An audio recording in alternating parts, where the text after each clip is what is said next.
You're making me want to go to Disneyland. Oh, sorry. Okay, we're live. Hi, everyone. Good morning.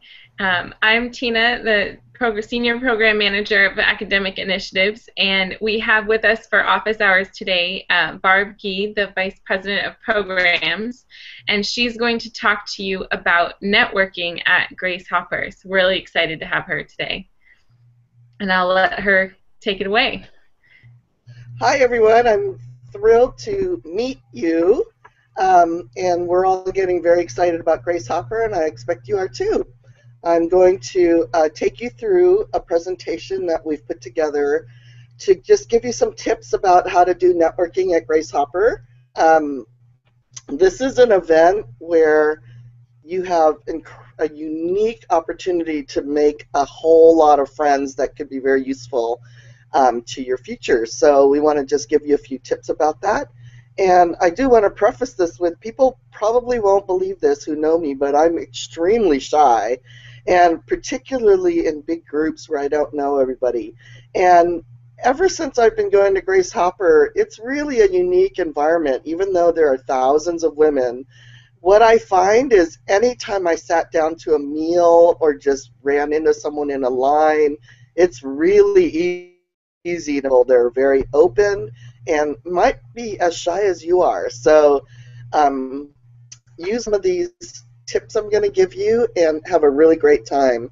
So I'm going to share my screen here.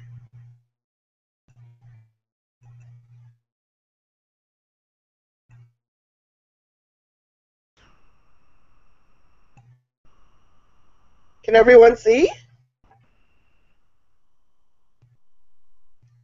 Tina, can you hear me?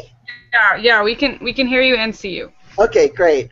So I'm going to give you some tips about networking, and in particular, so that you can get ready for Grace Hopper. And then at the end of the presentation, we'll open up for questions and answers. So write down any questions or thoughts that come up as we go through this, and we'll be happy to talk about it afterwards.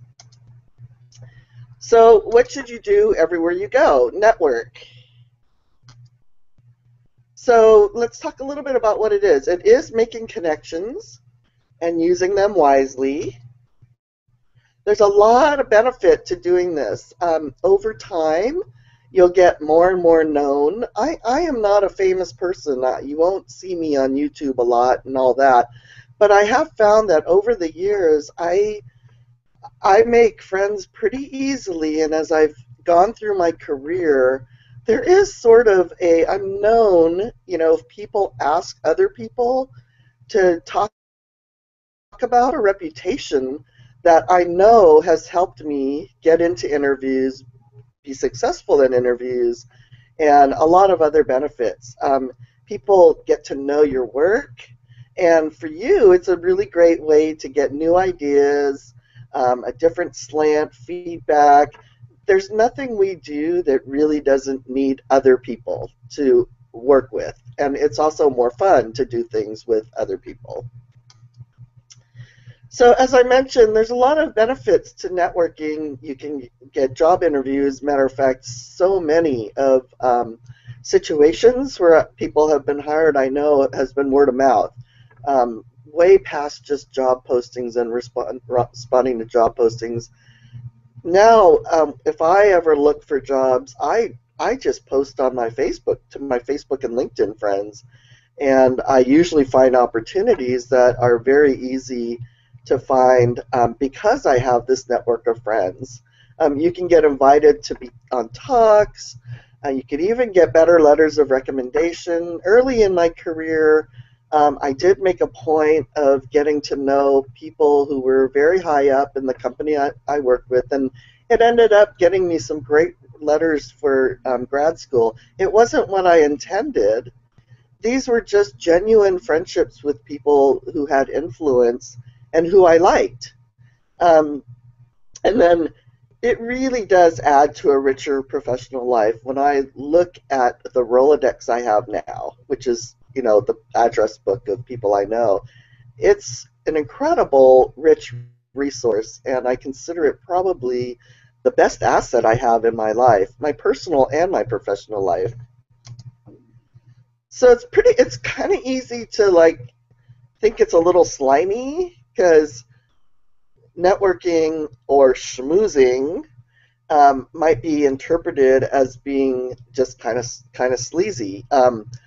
And I will say that I have found, especially in environments that are very political, I worked in a school district for 5 years, very political, that generally speaking, people who are not really good performers will schmooze more and try to make it on those terms, or they'll talk about people. This networking is not that. It's not shallow schmoozing. It's not using people. I never cultivate a friendship with somebody if I notice that, for example, they're very unethical or they don't treat other people well. So just because someone might be influential, you want to be very picky about the quality of people. Also, over time in your career, if people know that you know certain people, you'll be associated with them. So your network is actually a bit of a recommendation. People look at who other people connect with or are associated with, and so as you build your network, being very conscious about how you do that is important. And it's also not a one-way street. It's like friendship. It's not all about you getting something from someone or someone else getting something from you. It really is two-way. This is a mutually beneficial relationship if done right. Who should you network with? Everyone, cast your net widely. I know early in my career, my mom made a comment to me and she said, my dream for you is when you grow, as you grow, that many people from all walks of life can relate to you. And she just put that one little comment in my head, and I subconsciously went out and cultivated a social circle that goes way beyond one industry, one sector in society. And that was really the start of me building this asset, which is your friends. So keep an eye out for people that are in your network, professors that you admire, people that are your peers, maybe other students that are in your classes and you've noticed, like, someone might have some really interesting things to say and you want to get to know them. Of course, family and friends and bosses. There are people outside of your natural network, everyday network. School alumni associations, they spend all their time making the alumni network useful for you.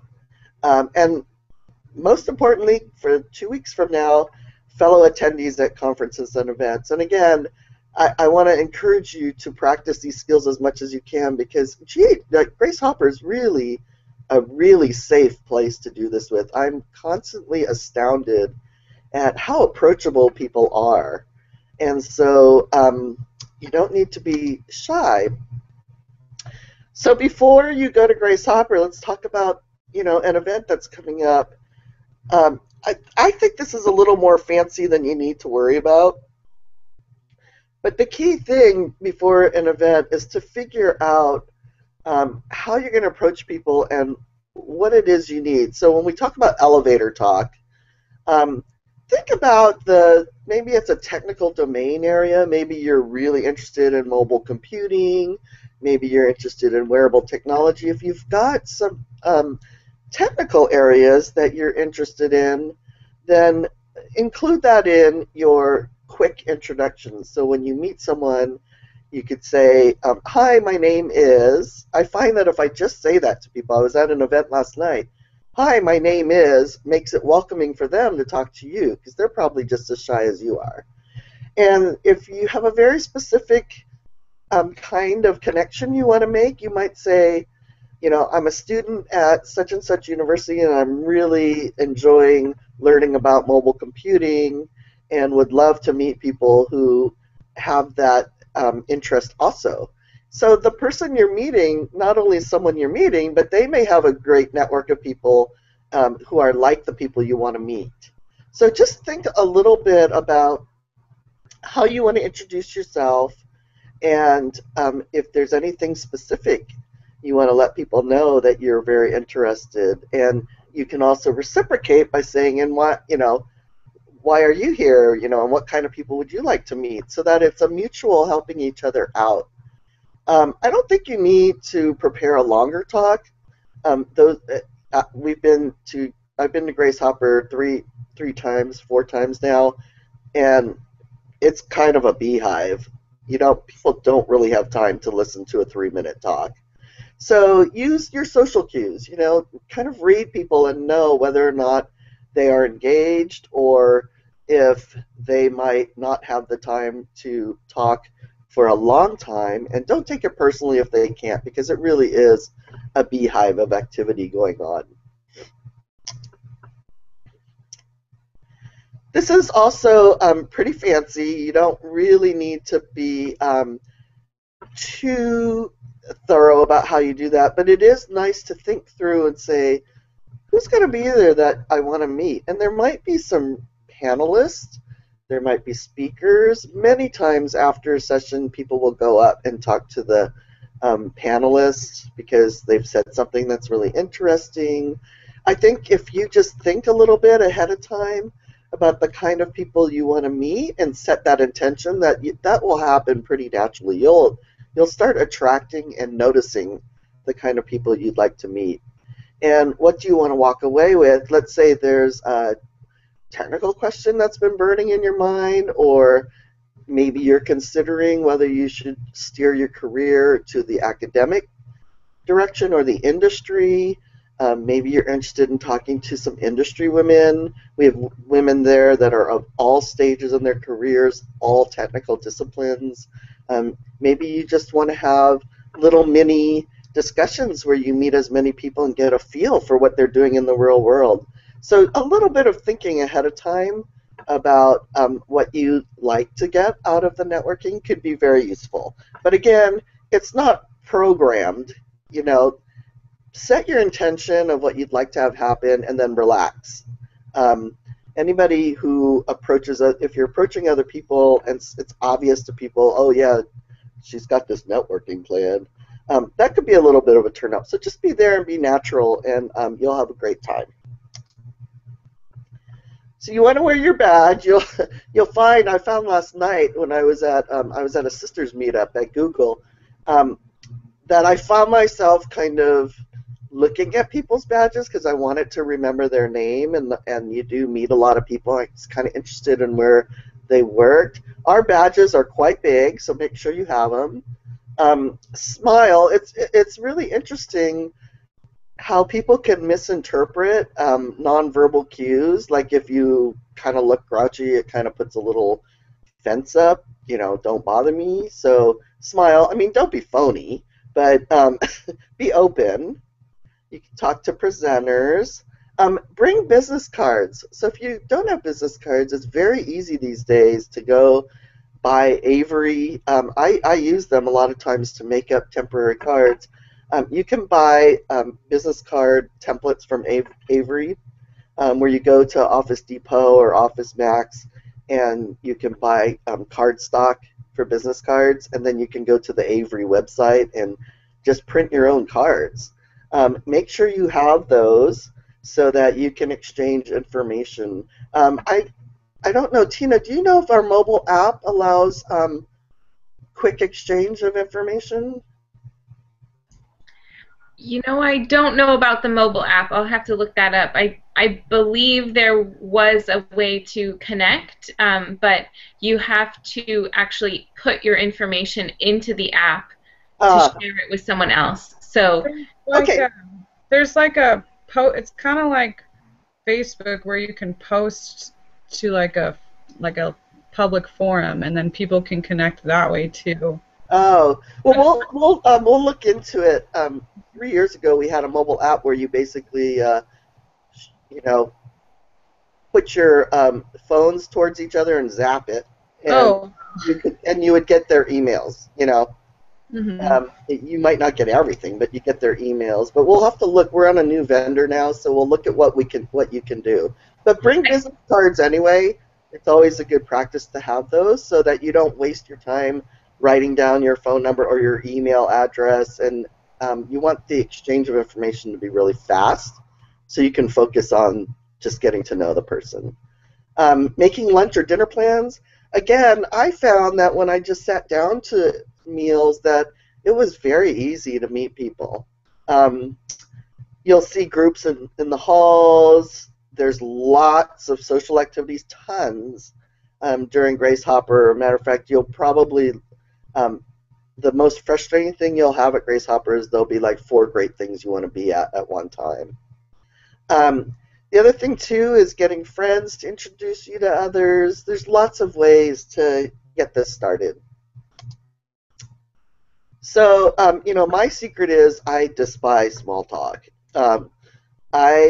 To go to a party where I don't know a lot of people and do small talk is like one of my biggest nightmares. But I've gotten better at it, and you just have to practice. The thing that I find is if you ask people about themselves, it gets real pretty fast. So get past the sort of the surface stuff, and most people open up and are very honored that you would even care about them. And if, don't ask them about themselves and not be interested, but be really genuinely interested in other people. You'll find that everybody has really interesting stories that you might not have thought about. How did they choose computing to go into, or what are the things they're a little nervous about going into that, or tell me a little bit about yourself. That is what I find to be very easy small talk. It gets you really past the we're having great weather today, and you'll find over time that you have your own way of doing this. So there's things that you don't want to do. People, and we find actually with technical women, not all, many of them are socially very shy. And so at events that ABI has, we find people will only hang out with people they know from their company, and they don't benefit from meeting women in other company. We usually try to do a little bit of structured networking that makes people mix.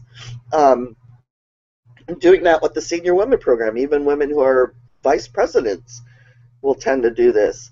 And when we do structured networking and make people mix, they always come away saying how great the event was because they got to meet people from other industries.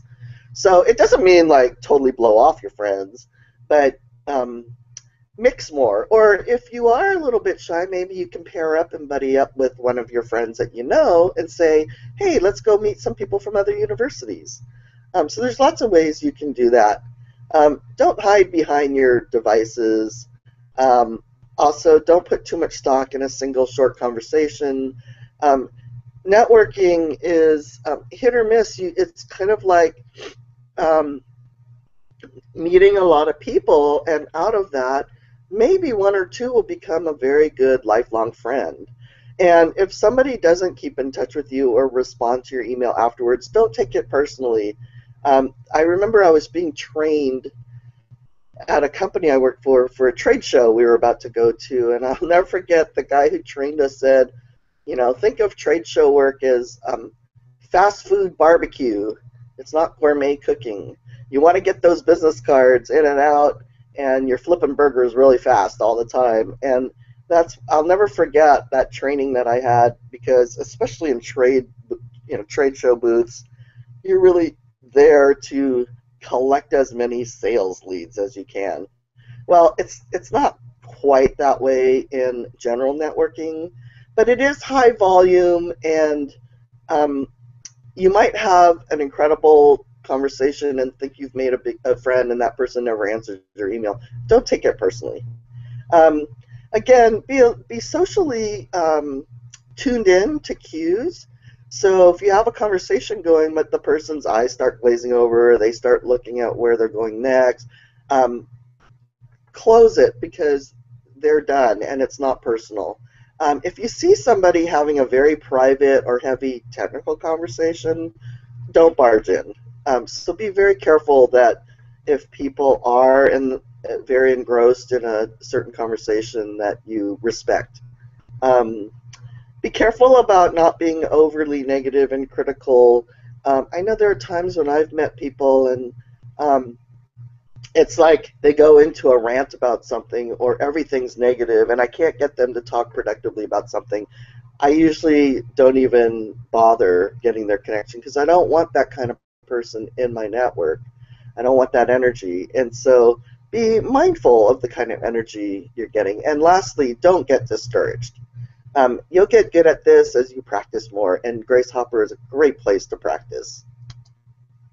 So after the event, this is probably just as or more important as making connections while you're at Grace Hopper, is the follow-up. Send an email. Hey, it was great to meet you at Grace Hopper. Let's stay in touch. Send them a LinkedIn invitation. Different people have different social media guidelines. I know for me, very early on in using social media, I made a very specific decision to only have friends on Facebook that were truly personal friends. I keep family, I keep very close people that I really know well on Facebook. I actually don't accept every invitation. But LinkedIn, I'm a lot more open. That's my professional network. So I keep personal to Facebook and professional to LinkedIn. So send a LinkedIn invitation. It's always really effective to not just use the standard invitation from LinkedIn, but how they have a standard invitation that says, I'd like to add you to my personal network. Put in another line that says, we met at Grace Hopper, and I just found your comments about blah, blah, really fascinating. Let's connect. Anything that's personalized, so it doesn't look like you're just going through a bunch of business cards and sending out invitations to every Joe Blow you've met, is really effective. And I find that people who send me invitations and I really don't know who they are, I just don't let into my network. But if they say, I met you at Grace Hopper and I loved what you said about blah, blah, blah, or they remind me of where we met, because people aren't going to remember. It's really hard to remember every person you met. But just put in a reminder of where you met, and that'll go a long way. And then there's other things you can do that are listed on this list for what you can do after the event. And I will give this presentation to Tina and Elizabeth, and they can also forward it to the scholars so that everybody has these cheat sheets for going to Grace Hopper. So again, there's 4 steps to a fabulous network. I think Grace Hopper is a really great jumpstart to getting a big initial base, and then put together a strategic networking plan. I have to admit, I've actually never had a strategic one other than some very general things like remembering what my mom said. So I always made it a point to get to know people of all socioeconomic levels, all backgrounds, that kind of thing. I also knew early in my career that at some point that I would want to solve some really, big-ass social problem in our country. So I knew that I would need to know people in the public sector, the private sector, and the nonprofit sector. And just having that in my head, I proceeded to pick volunteer work, ways to meet people in all sectors, because one of the things you'll find in a technology career is it can easily consume you, and that could become your whole world. Many years ago, I was at Hewlett-Packard, and after 6 years there and an incredible career and a lot of support, I realized that if I met myself at a dinner party, I'd be really bored. My whole life had become HP office talk, blah, blah, blah, and I thought, wow, I'm getting really, really narrow here in my world. It was early in my career. I went off to business school at MIT just to jumpstart my strategic thinking and to meet a broader range of people. Now that's kind of a radical way to broaden your network, so that might not be what you do, but really think about who you want in your network, because that's going to define what your life is going to be like and the kind of people that you'll get to know. And this is going to be great because you'll make lifelong relationships. Since joining ABI, I'm pretty careful about keeping my personal life and professional life pretty separate. But I do have to say, over the 3 years, I've probably made 10 lifelong friends. People, whether they were women who were in our partner companies who just always stepped up as volunteers and I got to know them personally, or people in the company, it really can make for a very rich life. And it's not just have a network for network's sake or so you can use a bunch of people. And that's it. I'd like to just give you guys a chance to ask any questions or make any comments now.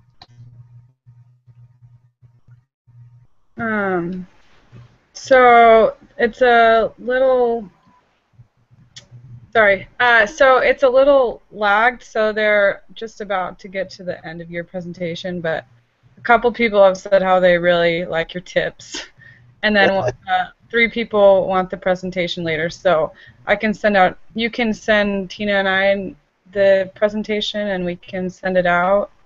Okay. And we can just wait a few minutes to see if anyone has questions. I feel like you're on the control bridge at the Starship. Yeah. We have about 20 viewers. And I don't know if anyone has any questions about it. The first thing they can do in their networking plan is introduce themselves to me. I'd love to meet as many scholars at GHC as I can. I think you mentioned to me that you're going to be at the meet and greet, right? Yes. On Tuesday. Yeah. So if all of you scholars are planning to go to that, make sure to introduce yourself to Barb at the meet and greet.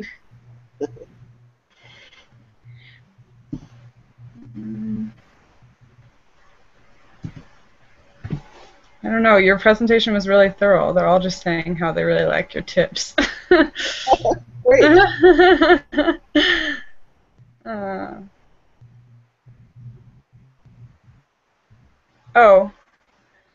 Okay, so Merv Tukar asks, what would you suggest to keep connection with these people we meet at the conference, like afterwards? The easiest thing to do is to invite them to your LinkedIn network. I would do a follow-up email.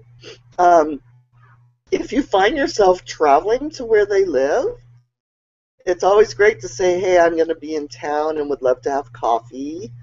Anything you would do when you meet a new friend. And again, be careful. Some people may not be open and it might not be personal.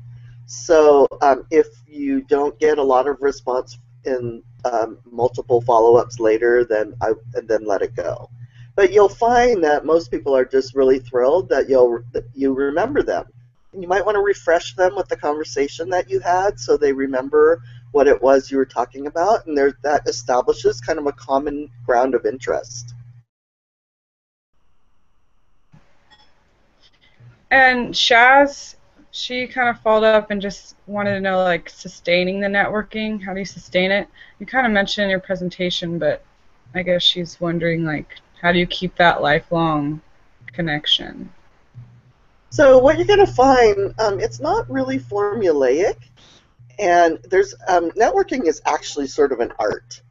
So what if you follow sort of the tips that we went through, and you just be yourself, you're going to find that your network is sustained and it happens very naturally.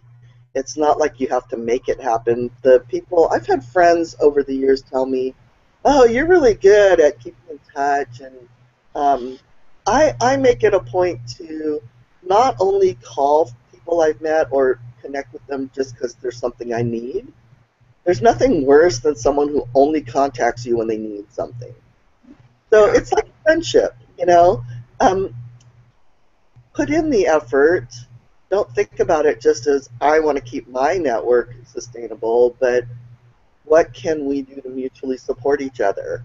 And you'll find over time that it's sustainable. Probably the most important thing to do to sustain a network is be the kind of person people want to be in touch with. So always work on being a very honest person, a person without an agenda, and a friendly person, somebody who people feel energized or better about themselves because they've interacted with you. And that's actually the best thing you can do, is to work on being your best person. And you'll find that you attract people and they'll want to be in your network. And so it's not formulaic. Networking is really an art.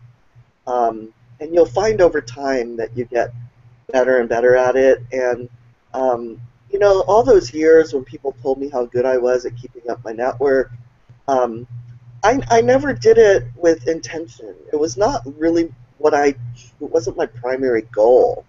I just stay in touch with people I really like and check in with them and see how they're doing. Now, there is a practical aspect. I've never been married or had kids, so I've had time. I didn't go through periods where I was just consumed. And there are things, you know, having little kids, you are consumed. So your different people are going to have a different amount of time in their life to actually reach out. You know, as a single person, I'm always building my extended family, right? That's my community. So that's partly, I think, why I have always been told that I'm so good, because I do have a lot of time where I can socialize. I love going to movies. So anybody, you know, if anybody wants to be in my network, tell me you like going to movies. But even with the ups and downs, you can always slice out a little bit of time where you just call or email somebody you haven't talked to who you really like. Just say, hey, how you doing? How's it going?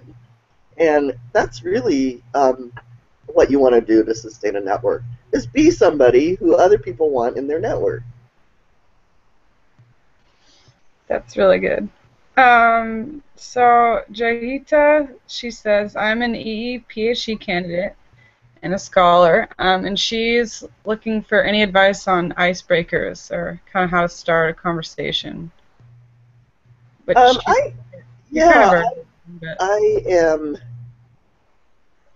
again, people who know me will probably not believe this, but I'm actually really, really shy. Actually, ask my family.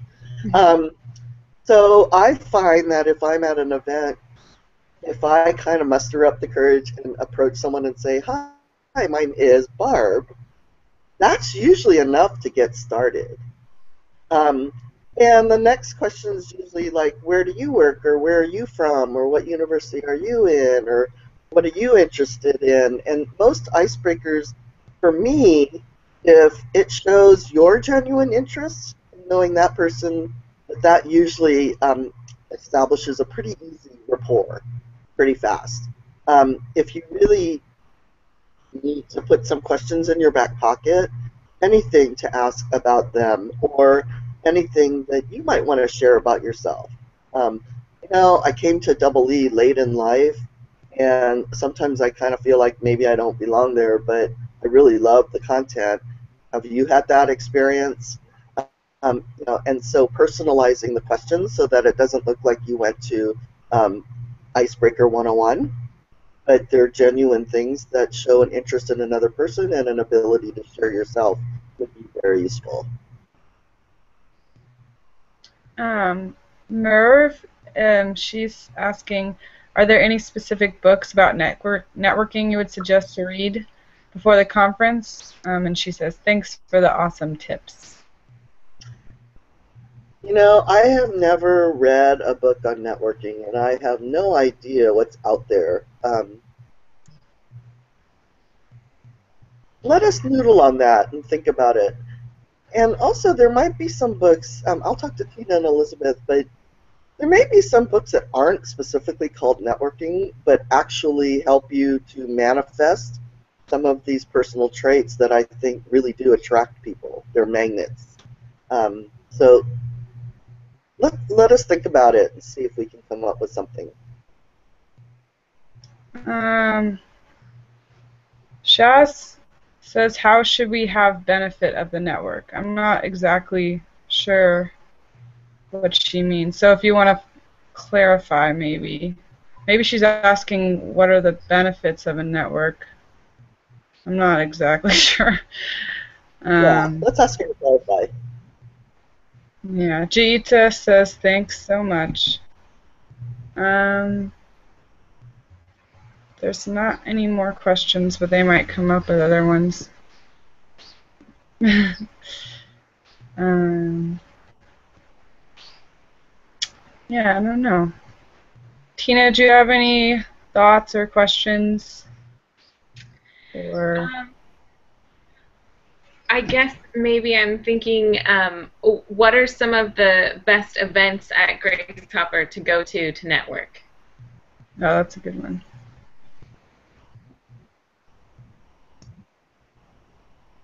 So always make sure that when we have meals that you're using that opportunity. That's where I found it to be stressful to actually extend myself.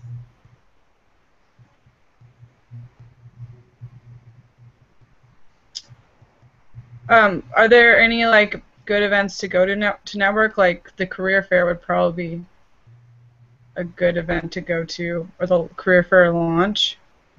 The career fair is a really great place to meet as many representatives of organizations, especially if you're looking for a job. That is like, I remember the first time I went to a regional conference, which are these really small local conferences, and a woman was there and didn't even know who I was because I had just started my position, and she stood up and yelled in the room, "Go to Grace Hopper! It's the best place to get a job!" So that's a great place to go to. The event that has been famous from day one is the dance party, which is Thursday night. There are 15 different community meetups. So there are smaller groups of people like Latinas in Computing, different communities that are sub-communities of sisters. Join Sisters, SYSTERS. There's going to be a Sisters meetup. Sisters is a great place to meet other women who are really committed to helping other women. So there is going to be a Sisters meetup at Grace Hopper. That's a really great place to meet people. Let me think. Do you have any other ideas, Tina? The only, well, as far as events go, no, I think you covered most of them. I had another question. Maybe we should talk a little bit about Lean In and how some of the students might be able to use that to stay connected. Oh, great idea. So we have a program called ABI Lean In Circles. This all came about last year when Sheryl Sandberg published her book Lean In, and at the same time launched a foundation called the Lean In Foundation to sustain a movement of women helping women. So Lean In Circles were meant to be groups of 8 to 10 people who self-organize. The recommendation is that you organize groups that are with other women who are at like periods of your career. So you might reach out to other college students, and you might reach out to other college campuses that are near you. And they're self-organized circles supported by curriculum that both Lean In has produced, and ABI is starting to produce curriculum that's very specific to technical women. We have 2 kinds of curriculum at ABI. One is called the College Collection, and the other one's Career Collection. College Collection is really focused on women who have chosen computer science in college or are thinking about it. So aspiring computer scientists as well as computer scientists in training.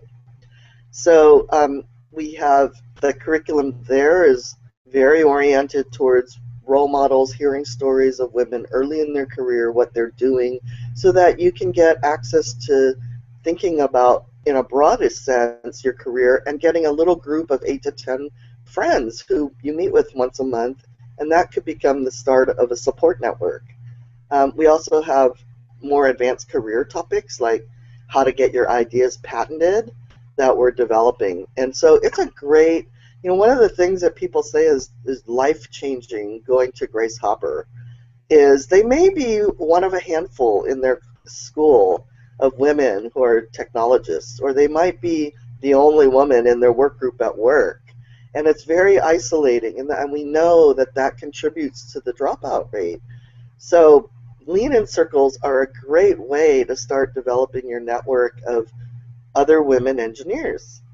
And it's an opportunity to develop that group in a much deeper way than just hi-bye at a conference. You can start your own Lean-In circle by going to leanin.org/Anita Borg, and we'd be happy to help you if you run into any trouble there. There's also a Lean-In session, 12 to 1, I believe it's 12 to 1 on Friday, where I'll be presenting with the president of the Lean-In Foundation, Rachel Thomas. We're going to highlight 3 circles that have been successful since we announced this program a year ago. We have 59 circles now in the ABI community, Lean-In community, and we're going to do a really fun interactive exercise so that you can actually experience what it's like to be in a group and participate in a group, because the power of groups is pretty astounding. So if you're tired of going to panels and listening to people talk to you, then come to our Lean-In session. That was great. Shaz said, she clarified about what she means about benefiting her network. She means what's the benefit to have like a 30 conversation with 100 people? Like, are there benefits to that, or trying to meet as many people as possible, or would you suggest doing a different route, I guess, than that? So there's different people have different approaches. Believe it or not, all kinds of people who you wouldn't think are shy are shy. Our senior VP of business development and corporate partnerships finds networking really hard. She'll go to an event and she'll say to me, she's also very competitive and she loves scoring herself. So she'll go to an event where she's kind of shy. She's at the Clinton Global Initiative now. It's pretty intimidating. And she'll set a goal for herself. Okay, I'm going to meet 4 people from new companies I've never met before.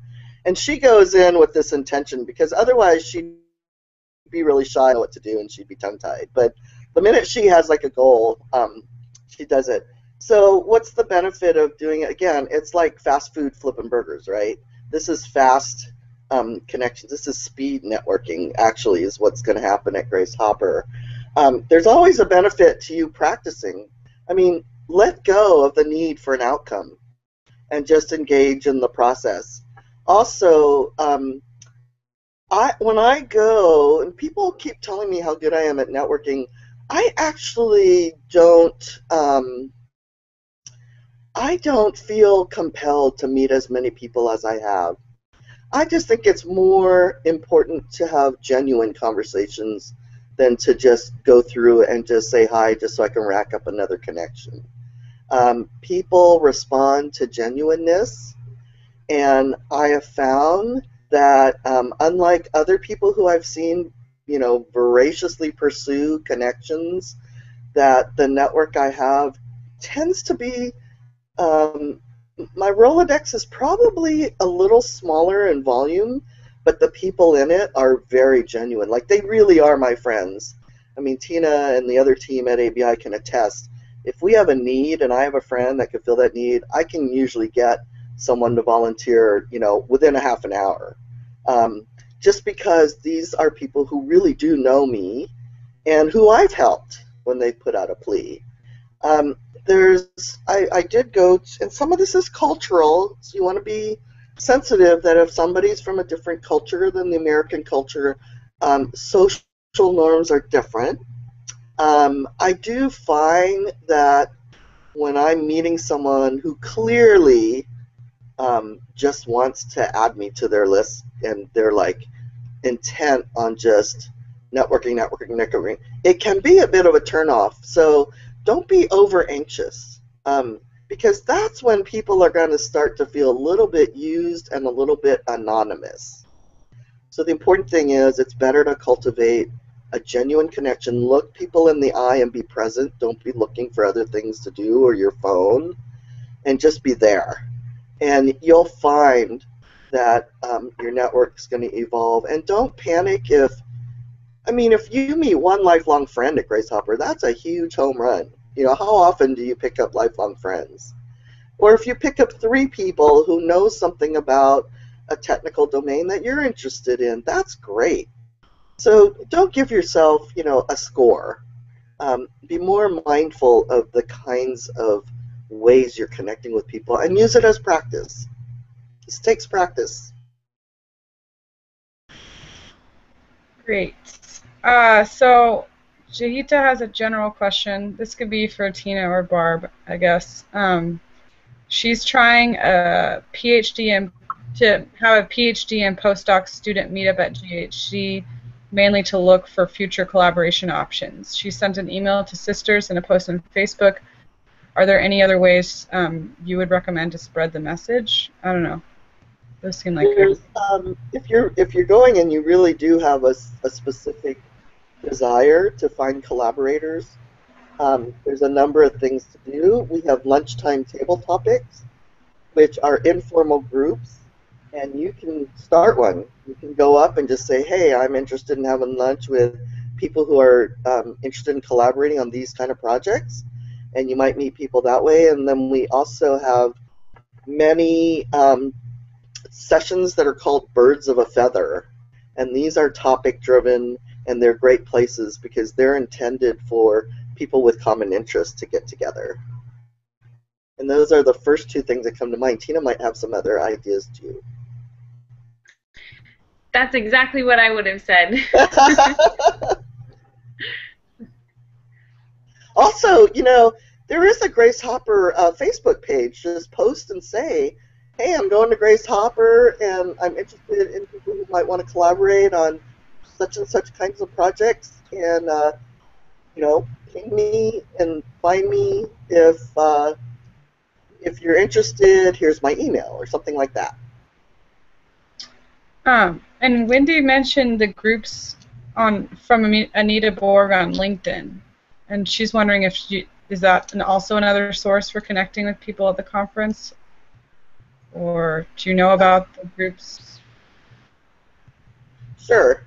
And also, posting to Sisters is great. Sisters is networking and mutual support on steroids. So we are a little picky because you do have to apply to be in Sisters, but I just met with a bunch of sisters last night, and this is the most active, will keep your confidential issues private, mutually supportive group. I've had women tell me that because they belong to Sisters, that's what's kept them in this career. So that is an incredible network to belong to. So I would join that ASAP. Cool. So Maria says, if you are meeting a lot of people in a short period of time, do you have tips or tricks for how to remember and keep track of everyone you meet? She says, thanks very much for the tips. They're great. I'm not super good at this. I went to, because I meet so many people. When you're at Grace Hopper and you're on stage, it's like 5,000 people now feel like they know you. And so, and I'm always that kind of person that's totally embarrassed if I've met someone and don't remember them. I just feel like that's so rude. So I'm not particularly good at this. If I get a business card, I'll immediately on the back write down where we met and what we talked about. That makes a huge difference. I was just thinking, I should just do a selfie with a person I've met. Do a selfie, take a picture. A lot of times I'll go to events and I'll recognize a face, and I'm like really annoyed that I don't remember who they are, but I definitely remember faces. So maybe take a selfie and tag it so you remember who they are. I should do that. Maybe I'll try that this time. Merv asks, what would you suggest for that awkward silent moments that happen during a conversation, especially during a lunch or dinner? I'm asking because I get too nervous when this happens and don't feel comfortable how to end the conversation or what to do. So if it's an awkward silence because literally your opportunity to connect has just run its course, that happens. You can just turn to a person and say, I really enjoyed talking with you, or great to meet you, and let's stay in touch, or great to meet you, and I hope you enjoy the rest of the conference as much as you can.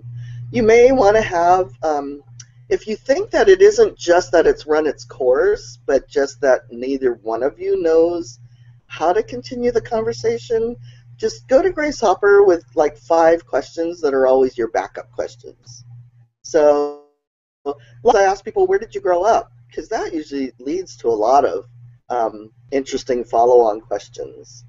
Or are you the first in your family to go to college? Or, you know, what did your mom do? Or just a few personal questions that aren't super personal. Like I wouldn't ask, you know, what did your last blood test show, and your doctors, but ask some very, just have 5 questions that you can ask. And don't feel like you have to keep every conversation going. And awkward silences are okay. You know, we all have them. So that's it. You know, especially Americans, we're not really comfortable with silence. But silence can actually be powerful. I had a person, I was running an organization with another person one time, and she turned to me and she said, you know, I've really learned from you about the power of leading by listening. So you don't have to always be taking up the airtime, and it's okay to have silence. So Hashini says, what is your advice for people who are making networks slowly, or slowly making a network, I guess? The people may need time to believe and trust and build strong connections, but perhaps it takes too much time, which is a disadvantage. Sorry for reading that bad. So it's, as I said, it's an art, and you will gauge by the person how fast or slow.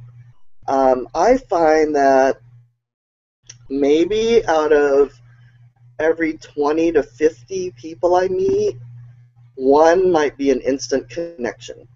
Like, sometimes you just meet, it's like how you met your best friend in 2nd grade. You know, some people you're just going to have an instant rapport with, and who knows why that is. So just be yourself, and over time, you're going to attract people who you have more of an instant connection with. And I find that I have real instant connections with people who are very focused on their career being of service to the world. There's something in me that comes from, maybe it's part of my spiritual training, and maybe it's the people I've chosen to hang out with, but people who are very committed to serving the world or each other, I tend to have a pretty fast rapport with. But it's not formulaic. Again, this is an art. And you're just going to find that as you meet more and more people, you will find that the kind of people you connect with instantly are going to be easy to maintain relationships with, and a vast majority will fall away.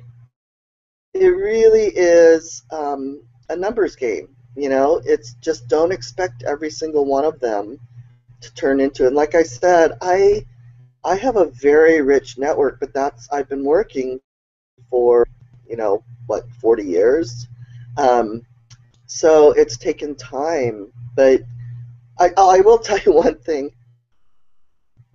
I'm never the kind of person that has to meet everybody, but I will say that when I find myself sitting in first class or business class, I do make a little extra effort, because the odds are good that I'm going to meet someone who's pretty amazing. So that is the one place where I sit next to someone on a plane and go, you really should talk to that person.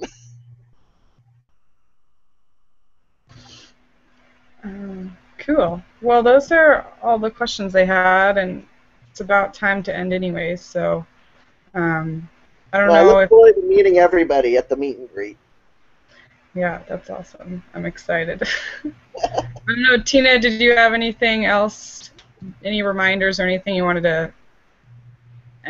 No, I just thank you, Barb, for doing this. It's great to have different people come and talk with the scholars, and so they get different perspectives before Grace Hopper is really exciting. And I expect to see an invitation on LinkedIn from all of you that's personalized about where you met me. And then I'll just give a reminder for next week. We have one more office hours before Grace Hopper, and that'll just be me and Elizabeth answering all of your last-minute questions. So make sure to go and post those on the Google Hangout ahead of time. Cool. That's it. We'll see you next week. Thanks, Barb. It was fun. All right, bye. Bye.